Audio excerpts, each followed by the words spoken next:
रात खामोश थी, तारों में नमी बाकी थी, दिल के आंगन में तेरी याद जमी बाकी थी।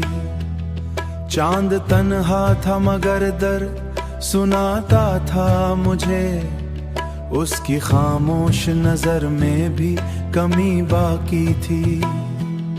तेरी आवाज की खुशबू मरी सांसों में बसी, वक्त गुजरा मगर एक बात नहीं बाकी थी।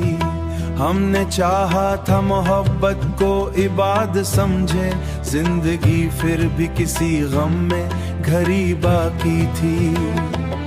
लोग चेहरों की तरह दिल भी बदल लेते हैं, मेरे एहसास में ये तल्ख घड़ी बाकी थी।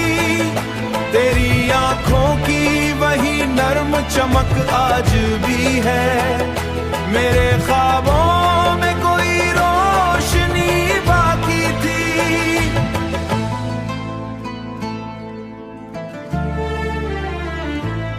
मैंने लफ्जों में छुपाया था मोहब्बत का जुनून, जिंदगी सिर्फ खुशी प्यार हंसी का नाम। हर कदम पर ईरान गली बाकी थी, रात गहरी थी हुआ रूह में बसी बाकी थी।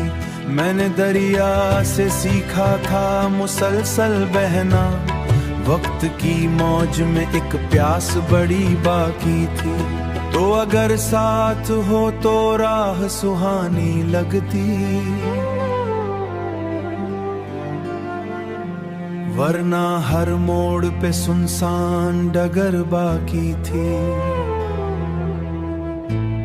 चांद खामोश समंदर को तकता रहता, जैसे बिछड़े हुए लम्हों की कमी बाकी थी। ये अलग बात कि दुनिया ने भुला लाया मुझको, वक्त के साथ कई लोग बदल जाते हैं, सिर्फ सच्ची सी वफा दिल में जगी बाकी थी। तेरी आवाज की बारिश मरी रूहों पे गिरी, जैसे सहरा में कोई ठंडी घटा बाकी थी। मैंने सूरज की तरह खुद को जलाया बरसों तक, कहीं जाके अंधेरों में ज़या बाकी थी। ये गजल खत्म हुई, दर्द मगर जिंदा है रूह के अंदर अभी।